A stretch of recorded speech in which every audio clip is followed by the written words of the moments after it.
Hi, and welcome to the Serial Killers podcast. It's a podcast all about the pests, diseases and problems that affect arable crops. Each week we're going to do a deep dive into one of those particular problems. So today on the Serial Killers podcast we're talking about slugs. So slugs are in the group of animals known as gastropods. So Josie, what does the word gastropod mean? Did you find that out in your research? No, but I did find out that they are related to mollusks, snails, squid and oysters. Yeah, and abalones as well. That's another one. And gastropod, they only got one foot, haven't they? Yeah, so gastro as in stomach, and gastronomy, and pod as in foot. So they've got a stomach foot, so they eat through their foot. Gastro-wise, though, they're not like snails. You can't eat them. You can't eat them? No. No. There was me just about to go out and eat a load of slugs. No. Hugh Fernley-Whittinstall a few years ago did a little bit of an experiment and harvested loads of slugs and tried to cook them in lots of different ways. Yeah. Even like breading them and deep frying, they were just not edible. I think I might know the reason for that. And that's because most slugs, believe it or not, actually have a shell. Inside them. So you're probably eating the shell. That's why. Yeah. So yeah. So a vesidual shell. So that's probably why. So we're going to be talking mainly about the agricultural slugs that are an issue. So before the podcast, we were talking and we said there are a fair few species of slugs in the United Kingdom. 44 species. There we go. And one of them has been introduced recently, and that is the Spanish slug, also known as Arion vulgaris. The vulgar Arion. Brilliant. And that's an issue because it's invasive, and also that what were you saying about the biological control of it? It's not palatable to the normal birds and toads, beetles. frogs, anything. Yeah. The normal predators, they just can't eat it. It's too slimy. Yeah, brilliant. So normally you would rely on things like birds and beetles and hedgehogs, snakes to eat them, but that's not going to be a problem. That's not going to be the case with this one. So when first thing we should really look at is identification, and that's fairly simple when it comes to slugs because they're a great big slimy mess crawling across your crops. You also identify them by the trails they leave, the slime, and the damage that they cause on the plants. So very characteristic damage. I've seen farmers using slug hotels to monitor slug populations. Yeah, that's very important. It doesn't seem, with the research that's gone on, it doesn't seem that there's a lot of slug monitoring going on by farmers. So there is a slug monitoring trial that's just been set up by a group of farmers called Boffin, and they're looking at monitoring slug populations in wheat, because they're breeding a slug-resistant wheat variety with John Innes Centre, I believe, in Norwich.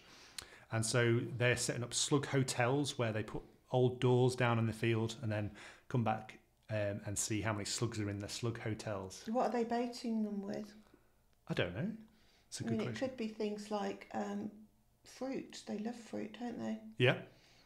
I saw a slug eating a rodent or something on Twitter the other day. Someone saw slugs eating carnivorous slugs. But so citrus traps. They like citrus and they like beer as well, but beer kills them. So yeah. Well, does it though? That's the question. So often it's said you set these beer traps in gardens or on farms, on nurseries, but you'll find that slugs come back to them. So they're literally like a pup, and 40 slugs might visit it during the night, but only one will die.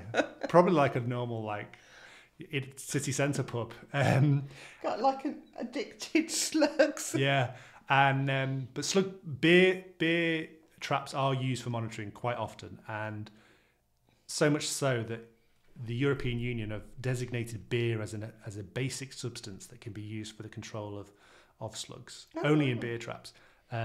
Because mainly the legislatively mad Germans couldn't possibly use anything that wasn't registered for use, and so they had to register beer for use against slugs. And slugs have an unusual life cycle. What did you find out about slugs' life cycle in your research? I found that they are hermaphrodites. They are? But they have to have mated before they become hermaphrodites. I thought it was the other way around. I thought they were hermaphrodites and then they became female after they mated. I read that... The other way around? Yeah. However, they do lay up to 500 eggs at a time. Wow. But they only will develop into baby slugs depending on the temperature. Oh, right. Yeah, so these baby slugs can stay... The eggs can stay in the ground for a long time until the conditions are right for them to hatch. So they need to have a certain amount of moisture, certain temperature before they'll actually hatch. So it's very difficult to control them if you don't know when they're hatching. And I guess there's two different dormancies. So they have hibernation when it's too cold, and then they have something called estivation when it's too hot in the summer. Yeah, and when there's not enough moisture in the ground. And just going back to their hermaphroditism, a lot of slugs have something called a love dart. Did you come across love darts? No, I didn't. It sounds like something it's basically like something from the Mighty Boosh.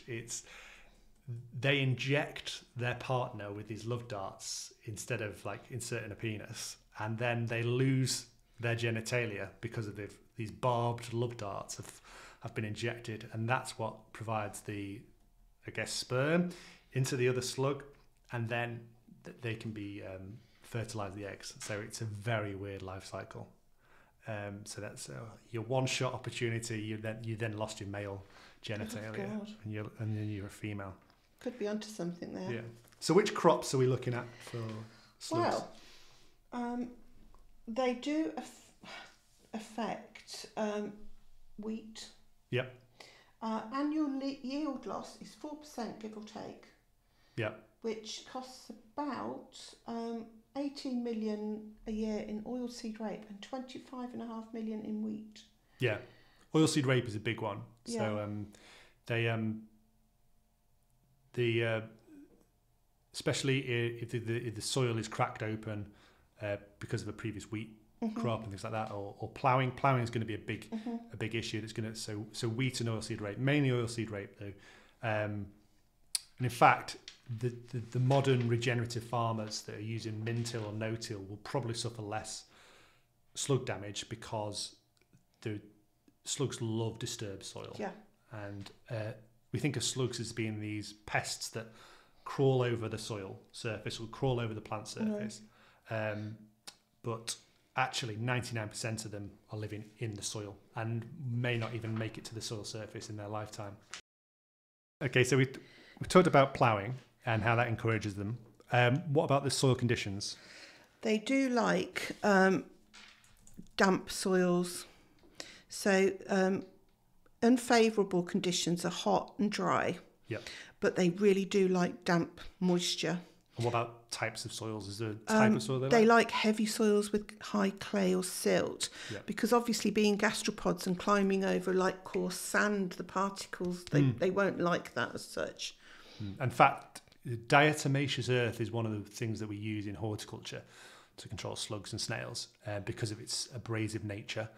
And in fact, if you had a high calcium, high lime soil, then it's probably going to encourage snails. But I've never heard of snails being an issue in agriculture.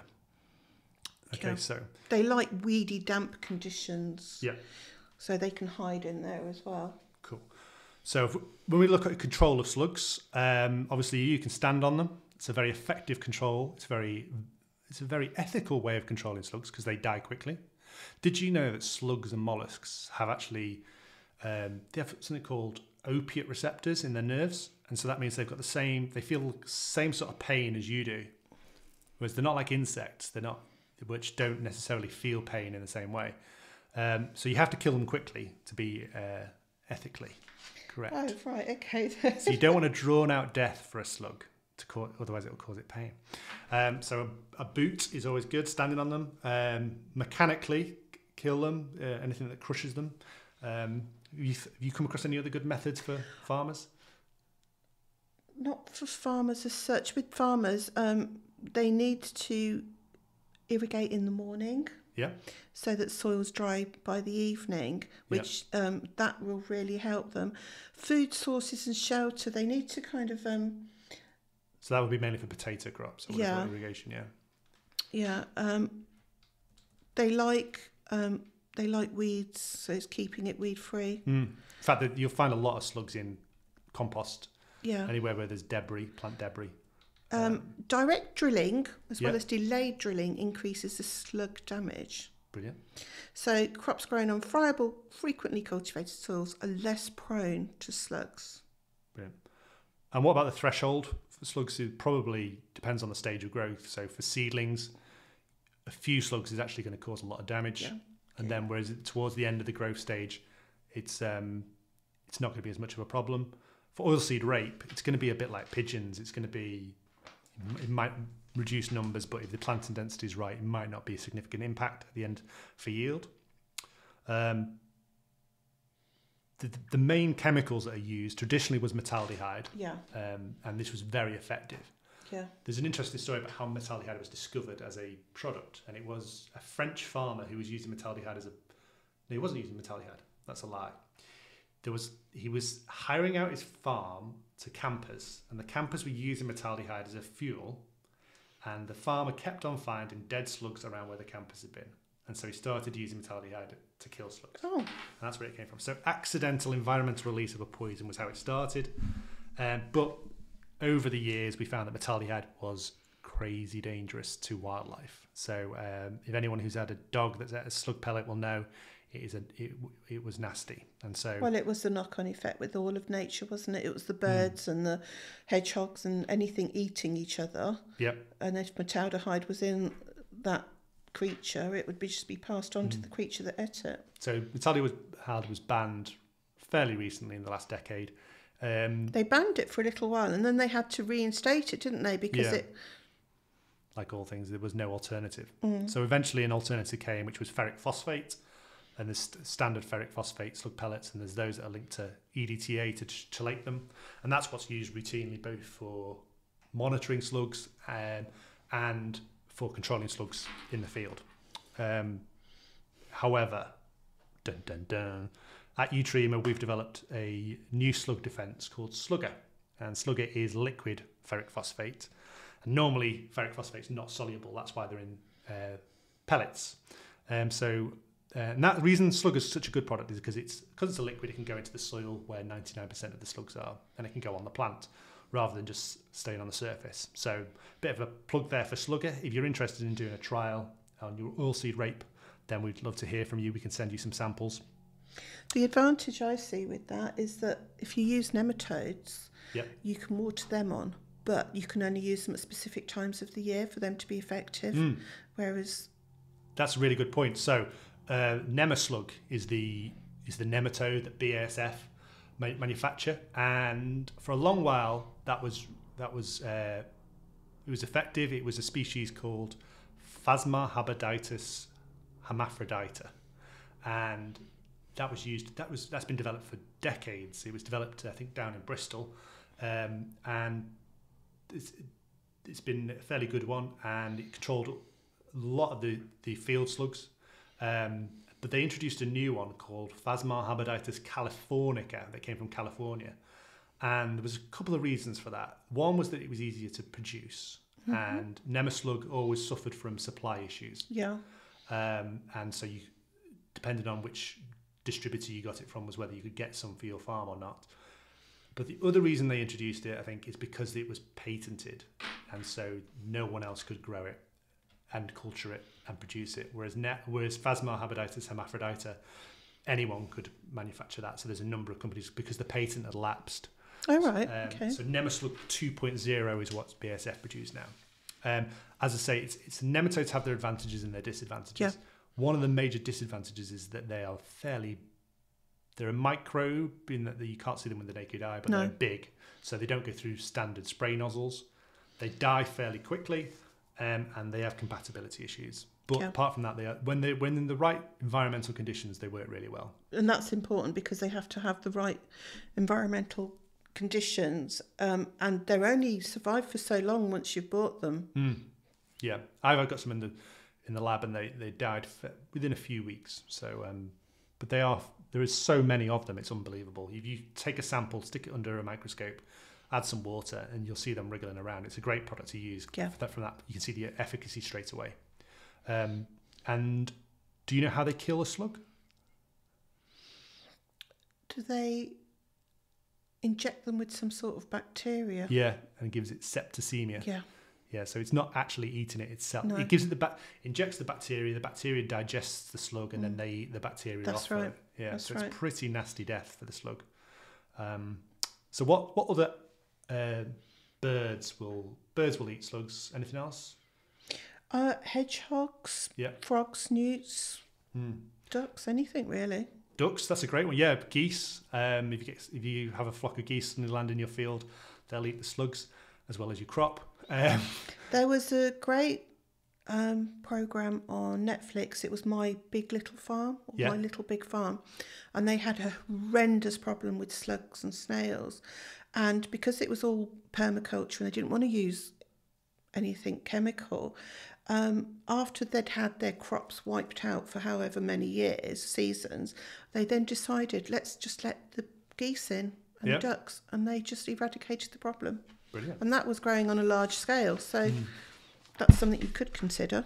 Yeah. One of the things I looked at was when I was developing Slugger, everyone was like, oh, I can't use that because I've got hedgehogs. So I looked at whether hedgehogs do eat slugs. And yes, they do, but it's a small proportion of their diet. And they actually eat more ground beetles than they do slugs. And ground beetles are actually also eat slugs. So it's a question of whether hedgehogs have a positive or negative impact on slug populations. Obviously, we want to encourage hedgehogs. No one wants to be going out killing hedgehogs. But no, but hedgehogs are doing a fairly good job of wiping themselves out. yeah, true. They're not the brightest, are they? Yeah. So you were saying they were not aware of any government forecasts or maps of slugs or anything like that. I think the Spanish slug is probably the most that's tracked slug.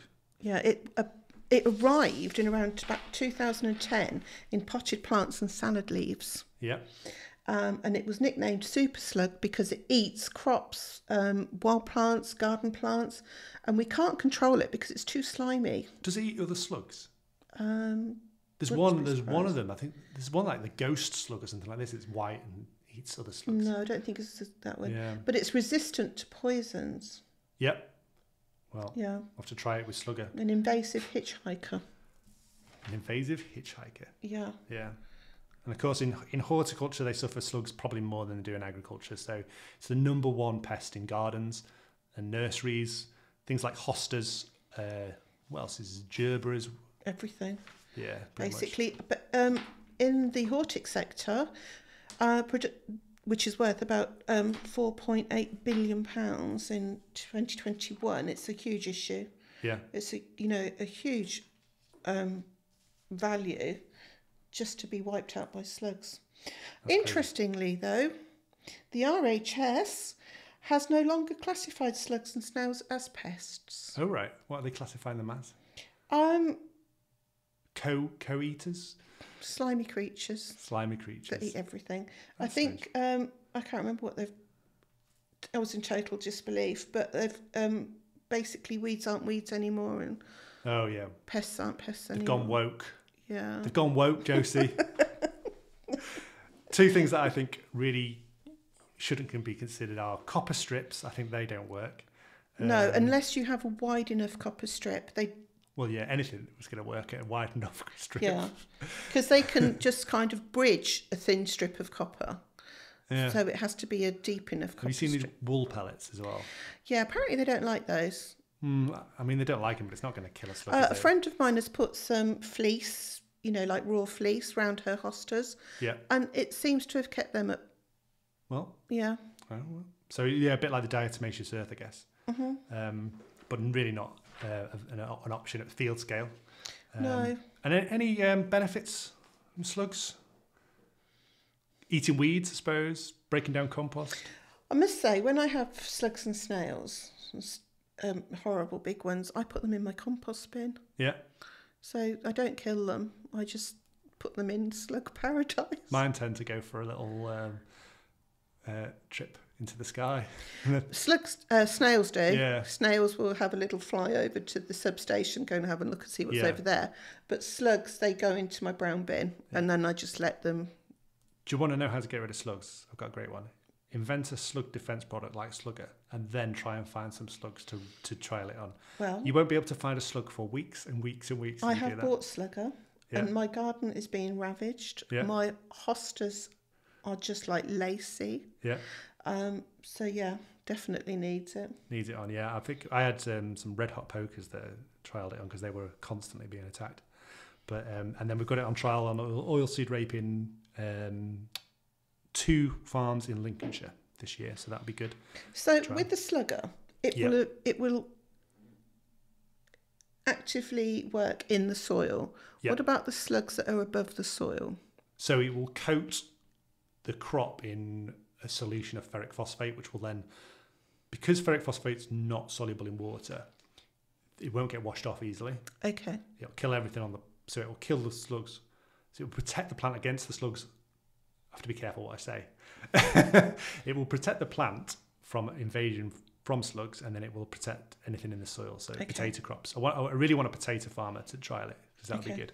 And then it will slowly break down to plant available iron and phosphate. So when I put it on my garden lawn to kill slugs or to control slugs, you'll get this big green patch where you've applied it, which is good. Lovely. So, and it's not the sort of green you get with sort of iron sulfate, where it just sort of like a dark, almost like it hasn't really increased the chlorophyll content. It's just made it brown and darker. It's actually a vivid green, so it's quite good. So it feeds it too. Yeah, brilliant. Have you got anything else about slugs? Because I've run out there. Well, there's loads of domestic deterrents for slugs. Yeah. Loads. As to whether or not they work, bran is a particularly evil one. Which one? Bran. Bran? Mm-hmm. That works against slugs? Yeah. They eat the bran and then they implode. Oh, right. Because it dries them out from the inside. Oh, well. So, yeah, maybe that's something for cereal farmers to look at then, because bran is obviously a byproduct. Byproduct, yeah. Mm-hmm. I mean, bark, gravel, wood chip, but also the edges and margins of the field. That's where they will hide. So while it's great that we've got this natural area of plants with the predators in there and doing our bit for wildlife and ecology and the balance, it's obviously that's where they're going to come in from. Well, and from further down in the soil, I think. Brilliant. Great. So that was slugs. Hopefully there's been something there that has piqued your interest, a new way of controlling them. And certainly there is one, because there's slugger in there as well. So I do encourage you to try that.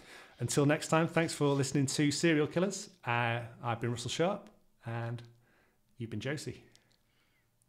Thank you. Goodbye. Cheers.